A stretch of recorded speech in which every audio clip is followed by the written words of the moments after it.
working from home, well, now people actually want to stay and work from home, but we will see how this situation develops. Okay, so we are in now for a very, very special slot, and I'm so pleased to announce it. In order to celebrate all the wins, all the small wins that led to bigger victories in 2020, we decided to organize IDC Awards. These awards were in two categories for 2020, Digital Leader of the Year and Digital Project of the Year. I want to thank you to everybody who nominated their projects, who nominated their leaders, who nominated their colleagues' companies' projects, because there is something really wonderful about celebrating all the hard work that went into trying to keep businesses alive and trying to make them available for internal and external customers alike. So this is a celebration to unsung heroes of hard work, business continuity, and digital transformation. Our two winners will be with us here today, and the first one is the Digital Project of the Year for the 2020 that is led by Snježana Crnogorac from FINA, Financial Agency of Croatia. Good morning, Snježana. Good morning, everyone. Good morning, Nevena. Hi, welcome, and thank you for being with us here today. Please present your project. Congratulations once again on winning. There are many more winners in the audience for sure, but jury had a really hard task of singling out just one project, and we called it the ripple effect in the agenda because it really leaves a mark on the ecosystem. Please tell us why, and welcome. Thank you, Nevena.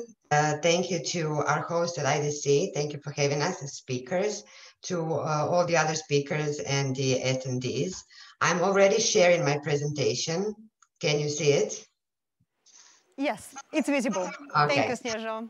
So today I'm going to present the IDC Project of the Year, the project of implementation of the START platform and its ripple effect, to tell you how change in one process, in our case, a startup of a company, can start a change on a much larger scale.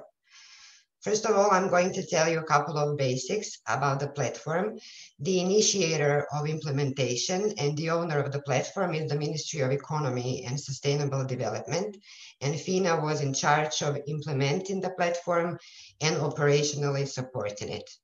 It allows Croatian citizens to start a business of a limited liability company, a simple limited liability company or a craft, entirely remotely and without mediators.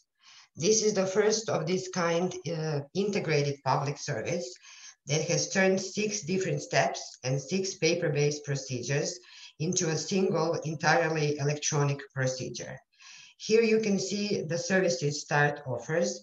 It's the entry into the court registry or the crafts register, the entry into the register of business entities, the registration with the Croatian Pensions Insurance Institute, entry into all relevant registers of the tax administration, as well as opening a transaction account in one of the banks.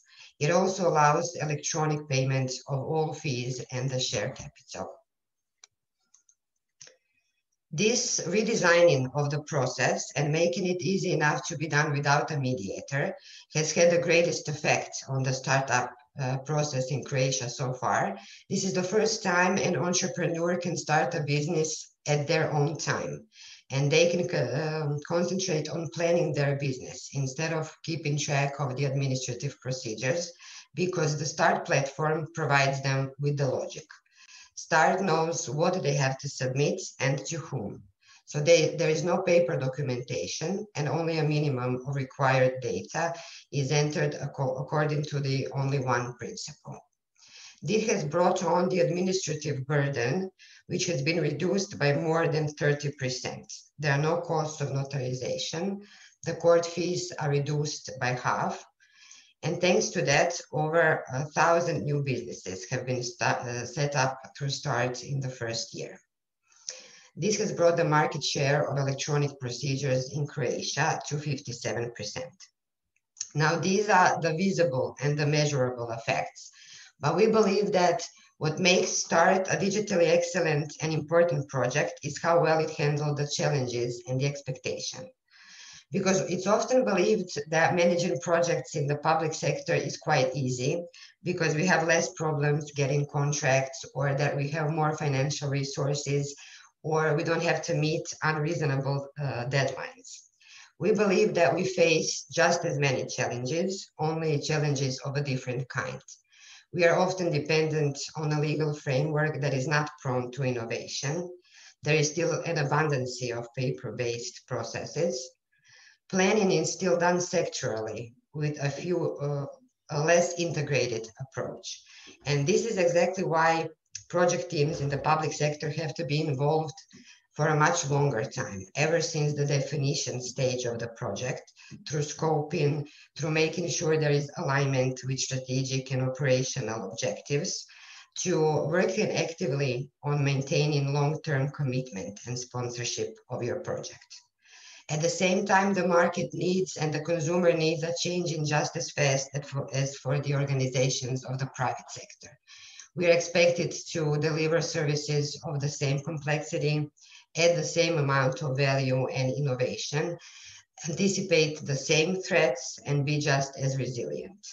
So we at FINA believe that the solution is to handle these challenges together and form industry partnerships. START is indeed a beginning of an ecosystem, because with START, our job was not merely to develop a platform, it was to prepare the grounds for the platform.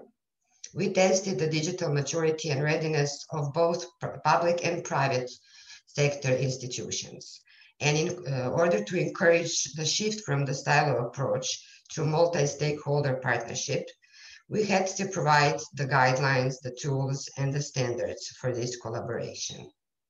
I say that before integrating IT systems and automating communication, you actually have to integrate the benefits and the needs of all the organizations involved. And you have to show your stakeholders that you've created an environment that is going to vertically improve the capabilities of each organization, as well as the horizontal capabilities of an entire sector.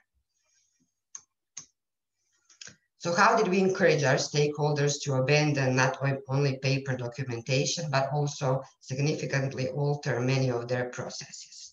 First of all, by the quality of our requirements analysis, and by actively participating in creating a positive legal framework, which was more prone to innovation.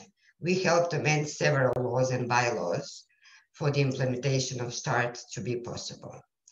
After that, it was down to our scoping skills and our approach to designing innovative processes. For anyone trying to replicate a project such as START, I would advise three things. Keep it simple, always try to show your stakeholders, to explain, help people visualize. Do not try to transfer ownership of processes or responsibility unless absolutely necessary. And always include staff and administration as early on as possible.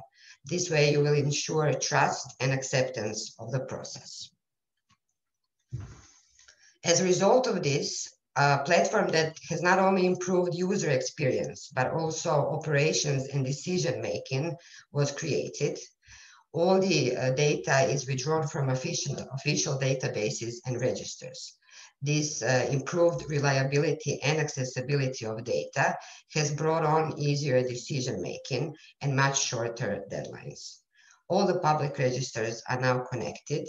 They're customized to automated data exchange, and they're put in their core function, which is to support economic growth. There is no procedural overlaps or any data redundancy, which means that this has improved the business productivity of the public administration.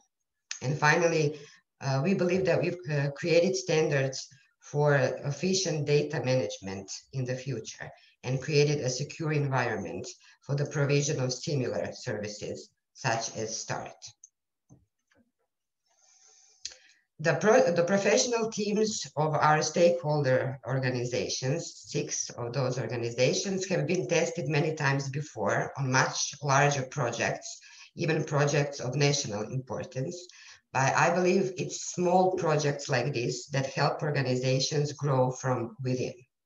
because they encourage organizations to adopt new and iterative ways of managing projects, to abandon bureaucracy, to start designing lean, user-oriented processes.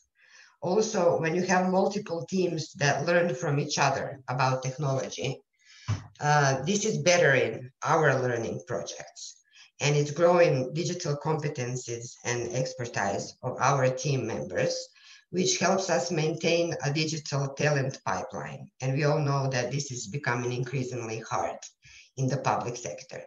So if you upskill not only your staff, but every public servant that is on the other side of your process, this way you ensure acceptance and ownership of technology in the public sector.